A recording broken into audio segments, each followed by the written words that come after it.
En la economía real siempre es importantísimo cuáles son los factores, cuáles son el tipo de situaciones que se puedan presentar, conocerlo, porque básicamente con eso va a estar también ligado el tema de la competitividad de las empresas, cuáles son las perspectivas que vamos a tener en la economía real.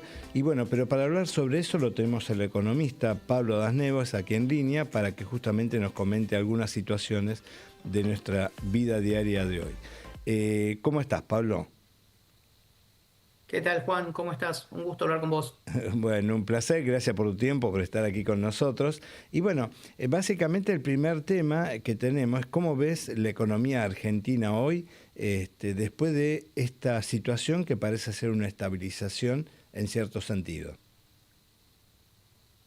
Sí, a ver, Argentina está pasando por un profundo cambio, ¿no? De modelo económico que obviamente tiene consecuencias, como todo modelo tiene ganadores y perdedores, ¿no? Ujú.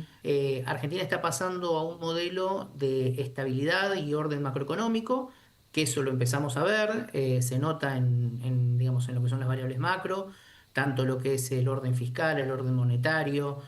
Hay algunas cuestiones que por supuesto se pueden debatir, que algunos le podrá agregar una narrativa más positiva, otros alguna narrativa más negativa, pero lo cierto es que las variables macro comienzan a mostrar signos de estabilidad, digamos, y de orden. Esto, por un lado, es positivo, por supuesto, porque cualquier economía del mundo Claro. necesita tener estabilidad y orden.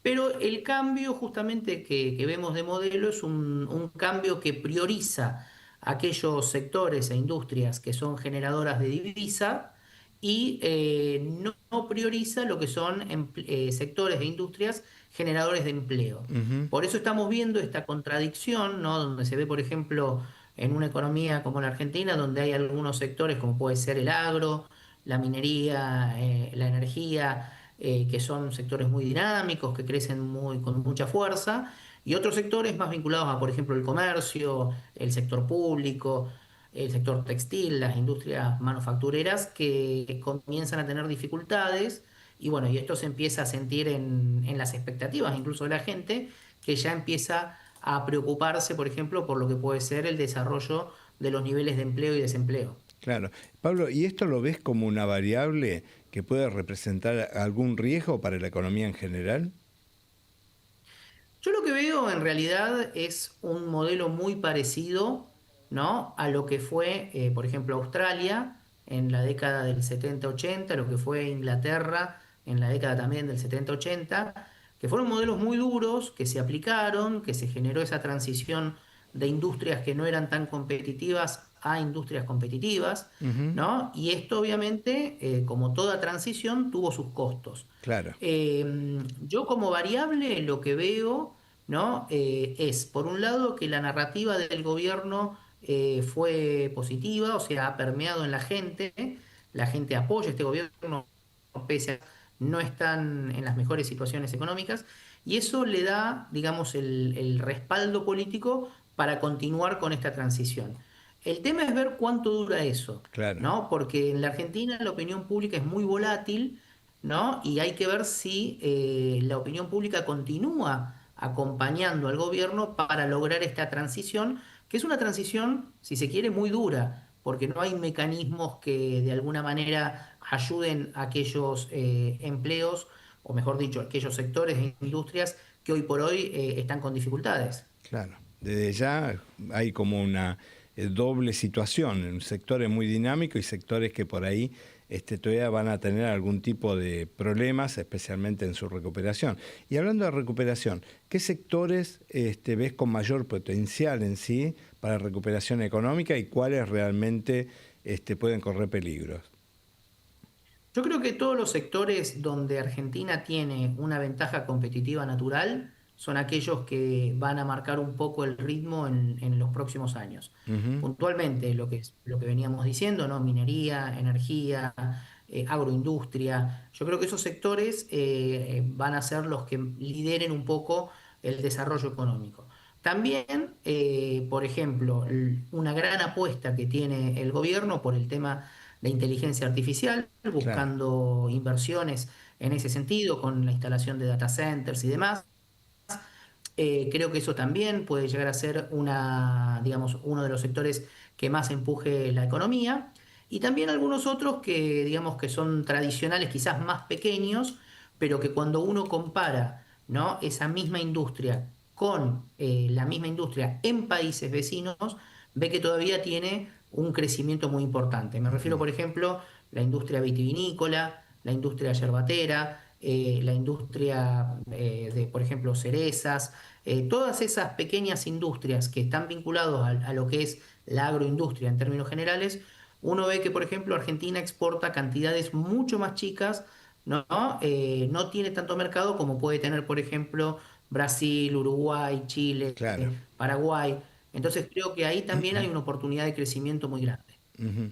Y desde el punto de vista, yendo a lo que es el tipo de cambio, por ejemplo, que a veces se habla como que está retrasado, ¿cómo ves? ¿Existe realmente un atraso cambiario o realmente es un nivel de equilibrio que se puede sostener en el tiempo? Yo creo que hay, digamos, si uno mide digamos, el tipo de cambio con una mirada histórica, ¿no? Claramente estamos en una situación de atraso cambiario, Ujú. ¿no?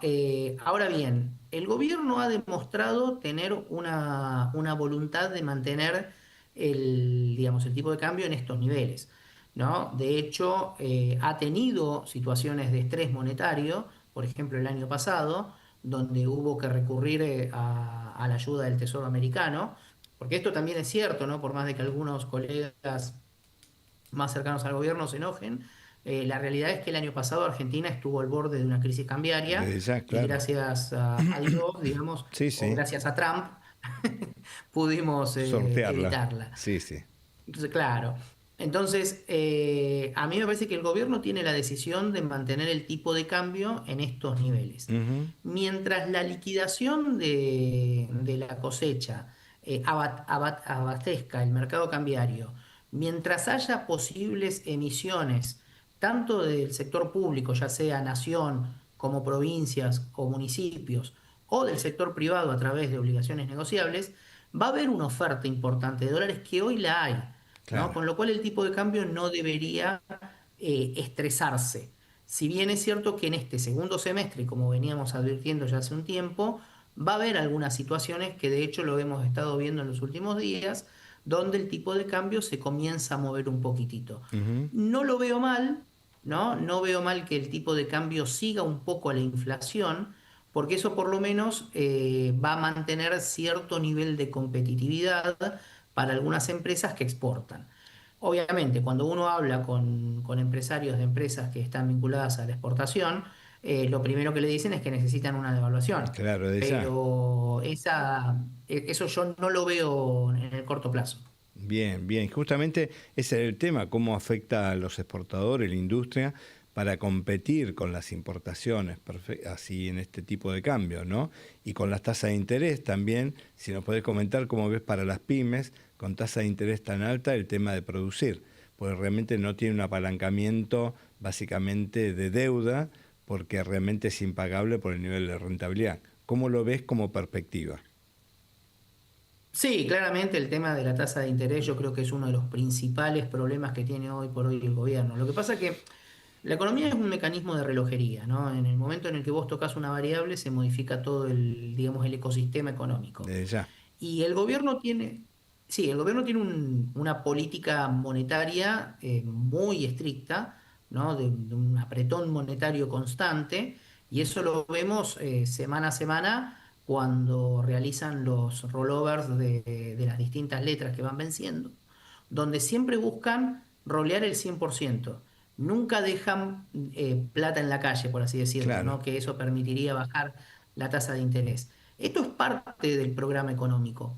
Yo creo que es importante bajar la tasa de interés, como vos bien decías, para lograr que las empresas se financien.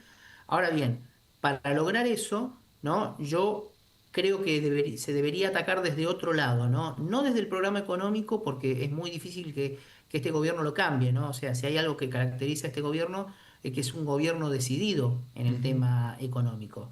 Pero yo lo cambiaría desde el punto de vista fiscal. O sea, hoy por hoy, todo lo que tiene que ver con las líneas de financiamiento tienen una alta carga impositiva. Y a mí me parece que si de alguna manera se lograra reducir, por ejemplo, en ingresos brutos, lo que es el costo de financiamiento, creo que habría un impacto en la tasa de interés y eso podría reactivar de alguna manera la actividad económica a través del financiamiento de empresas. Pero bueno, esto es un, digamos, es un proceso bastante largo que incluso no solamente lo estamos viendo con las empresas, ¿no? Recientemente se dio a conocer cómo aumentó la mora, no para las empresas, sino para las Claro, familias, sí, sí, ¿no? Y eso también tiene que ver con las altas tasas de interés que se están manejando. desde ya. O sea, ¿ves que sería necesaria una reforma tributaria? Sí, sí, yo creo que debería haber una reforma tributaria muy profunda, Ujú, ¿no? No solamente en este tema, yo creo que, por ejemplo, habría que plantear una reforma en lo que es la tasa de, por ejemplo, de impuesto a las ganancias corporativos, donde se claro. tendría que de alguna manera tratar de generar algunos incentivos para que las empresas reinviertan utilidades, Ujú, ¿no? Pero lo cierto es que el gobierno tiene una mirada también muy fiscalista. Para ellos el superávit fiscal es innegociable, que está bien que así sea, porque es una de las señales macro de lo que hablábamos al principio, pero eso complica bastante la economía. Por ejemplo,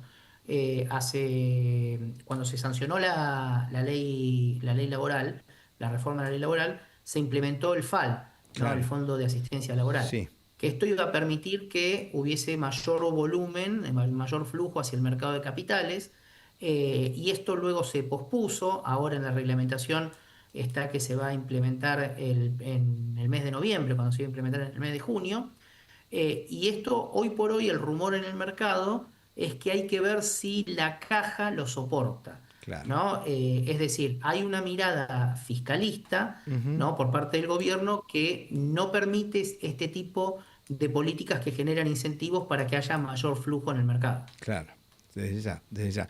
Pablo, nos quedan varios temas para conversar, pero lo vamos a tener que dejar por un tema de tiempo para otra emisión de Empresa 360, pero desde ya te agradezco muchísimo toda la información que nos aportaste y bueno, realmente te comprometemos para otra emisión del programa para seguir ampliando estos temas. Bueno, muchas gracias, la verdad ha sido un gusto hablar con vos. Bárbaro, muchísimas gracias.